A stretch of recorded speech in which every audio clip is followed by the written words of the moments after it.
Innatee galee hin jiru jedhu ajajaan waraana bilisummaa Oromoo zoonii lixaa maqaa qabsoo jaalmarrootiin beekaman Kumsaa Dirribaa. Silaa jarri kun waraana bilisummaa Oromoo lubbuun jiru harkaan qabaniiru ta'e TV'n silaa waraana kana miidiyaatti baasee aduu keessatti afi agarsiisa ture. Olola ta'uusaa kanaan argita. Gabaabumatti garuu waraana bilisummaa Oromoo kaan lubbuu qabu meeshaa harkaa qabu dhiisi reeffa isaatu booji'uun akka hin danda'amne eenyuyyuu immoo beeka. Waraanni keenya kumaatamaanii daangaa Beenishaangulii Gambeelaa gama Goojjamii kaasee hanga dhaqee handhuura Oromiyaa Finfinnee ga'utti sochii isaa ka durii caalaa daran babal'isuun gara mootummaa abbaa irree kana burkutaa'ee jiru buusuutti adeemuutti jira. Waraanni bilisummaa Oromoo riphee loltummaadhaan haala kanaan mootummaa nan hundeessa jedhee yaada. Waraanni bilisummaa Oromoo riphee loltummaadhaan haala kanaan mootummaa kana buusaa yaada osoo hin taane mootummaan kun akkaataa kamiin riphee lolaa nama 3 qawwee caccabduu 3 qabdi jedhu sana waggaa tokkoof ji'a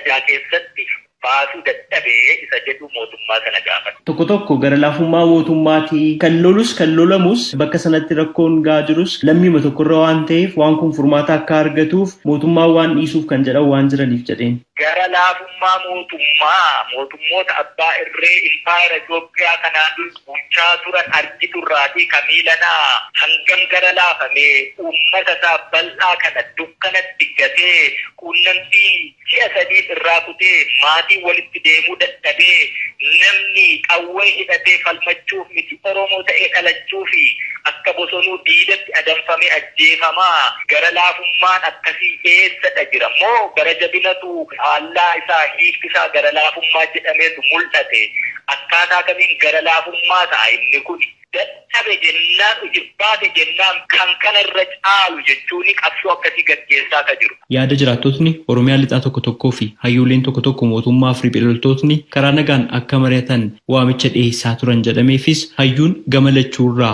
haqni isatti dabe jedhee osoo hin loogin araarri uummata waalteeffateef uummataaf jecha gamaa fi gamana jidduutti deemanii araara buusuudhaaf hayyuun tattaafatee hin jiru jedhan. Hayyuun Oromoo maal barbaaddu rakkoon kun akkamiin akka furamu barbaaddu jedhee nu gaafates jiru jechuun dubbatan ajajaan waraana bilisummaa Oromoo zoonii lixaa Kumsaa Dirribaa gama muummee ministeera Itoophiyaa Abiyyi Ahmadiin baatii 2 dura mana maree bakka bu'oota uummataatti dhiyaatanii waamicha nagaa isaaniif dhiyeessan irrattis hanga yoonaa yaada maaliif akka hin kennine gaafatamanii deebii akkas jedhu kennan Kumsaa Dirribaa. Wanni jallisnee fi dabbalummaa waraana bilisummaa Oromoo gara boojuutti geessuu fi araara dhugaa jaarsummaa gidduu keenyatti nagaanii wanni barbaadamu lafa taa'eef muramu godhanii gargar. Uummannis ka beekuu fi hubachuu qabu boojuu fi araarri gargar. Waraanni bilisummaa Oromoo kaleessas har'as borusi waan wareegamaa jiruu fi qaba. Muummeen ministeera ati jettu kokkolfaa nama si nyaatu olola siyaasaa tolfachuu fi warra akkasii waliin karaa nagaa hidhata jechuu fi lafarratti immoo kan nuti beeknu hawaasi arguun dandeenyu inni gargar.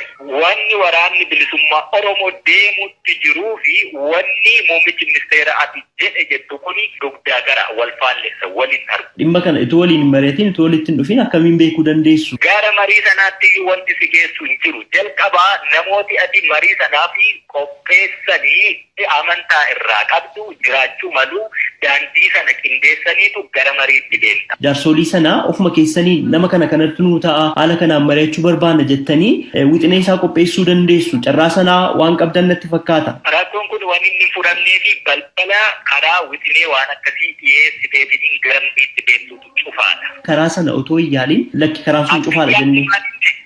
Akka yaalle maaliin beektaati? Wanti si yaaltanii cufame yoo jiraates nutti himaa. Wanti yaallee dadhabnee karaa nagaa biyyatti galanii akkaataatti waraanni bilisummaa Oromoo immoo dhaaba isaa hordofee waan kaleessa qabsaa'amee fi lafarratti qabataan hawaasaaf deebi'uu qabu jedhamee haasa'ametu ture. Inni kun hundumti isaayyuu karaa nagaa deebii akka argachuu hin dandeenye argineetu kanatti seenne. Eddasii booddeesii waraanni bilisummaa Oromoo fi addi bilisummaa Oromoo erga addaan qoodamee warri kaanii rakkoo gara boojuu hamuutti seenaniif waa yaalle qabnaa jechuun wanni yaallatuun ammoo shiftaa waliin mariin taasifamu tokkoyyuu hin jiru deebii jedhutu nu deebi'e. Deebiin kun miidiyaa adda addaa irratti iyyuu deemaa ture. Shiftaa waliin marii gootu hin qabdu yoo ta'e immoo karaa dandeessuun immoo kootuutii itti jirra. Kanammoo hin dandeenye sanas iddoo kanatti dhugaadhaa kan rakkataa jiruu fi kan wareegama sarara ulfaataa kafalaa jiru uummata keenya. Kana keessaa immoo bahuu fi qabsoo wareegamaa silaa qabsoodhaa tolli hin jiru warri akkasitti dhufee bakka sana taa'uuti tola hin dhufne kana beeka waan ta'eef afaan inni beeku sana.